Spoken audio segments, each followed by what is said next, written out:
Welcome to our presentation on RKHSPose, Pseudo-keypoint RKHS learning for self-supervised six-pose estimation, developed by Yangjun Wu and Michael Greenspan.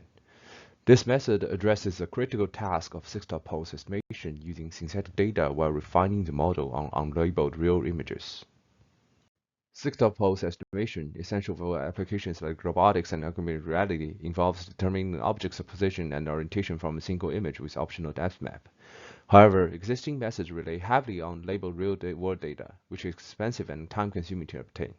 In contrast, synthetic data is meanwhile accurately labeled, cheap, and easily generated, but there is a significant domain gap between synthetic and real images. Our solution, RKHSPose, is trained using labeled synthetic data and adapts to real images without requiring ground truth annotations. It uses pseudo-keypoints and an RKHS framework to effectively map objects' poses into real-world scenarios. Existing pose estimation methods fall into two categories, feature matching-based and keypoint-based methods.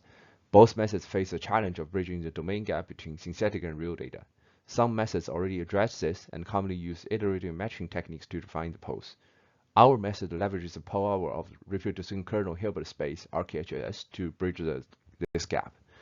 RKHS offers a robust way to learn mappings between pseudo-keypoints and real-world poses, using maximum mean discrepancy to minimize the domain gap.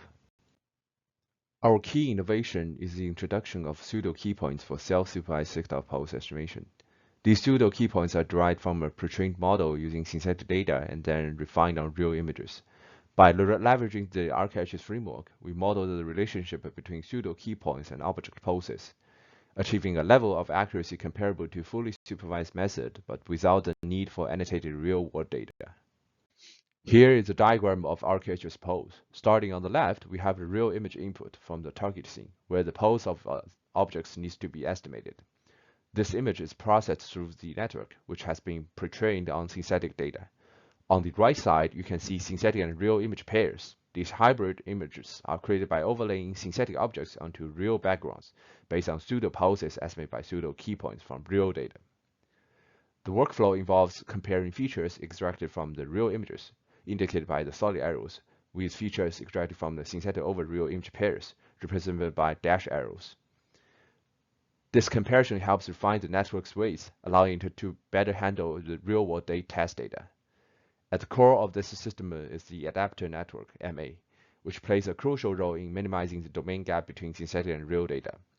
The adapter transforms the extracted features into a higher dimensional space using the RKHS framework, aligning both feature sets and enabling more accurate predictions.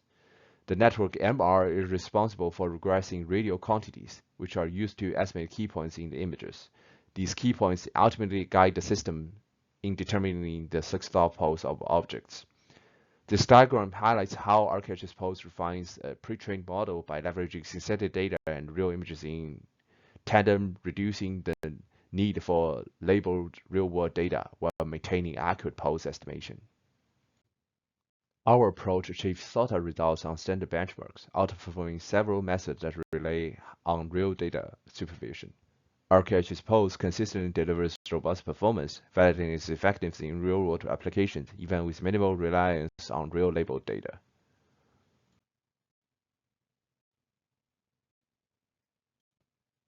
The ablation studies conducted for RKHSPose help evaluate and understand the impact of different components and training strategies on the model's performance. First, we examined the densest versus sparse adapter network. This proves the effectiveness of densely comparing feature maps for reducing the domain gap. Next, we explored different training strategies, comparing alternate training on real and synthetic data against the sequential training. The alternate strategy, which switches between real and synthetic data during training, resulting in better performance. This approach helps the network avoid local minima by introducing real-world variations earlier in the process. We also tested different kernels and distance matrix in RKHS framework. A linear product kernel combined with MMD performed the best in minimizing domain gap. Finally, we evaluated the number of real images used during training. The model performance is saturated after using 320 real images. These evaluation studies validate the design choice of RKHSPose and demonstrate its robustness in reducing the reliance on real-world label data. In summary, RKHSPose represents a significant advancement in automated signal-pose estimation by eliminating the need for real-label data. This opens up new possibilities in fields like robotics and computer vision, making large-scale real-world deployment more feasible. Future work will explore expanding the method to more complex objects and integrating it into real-time systems. Thanks for listening.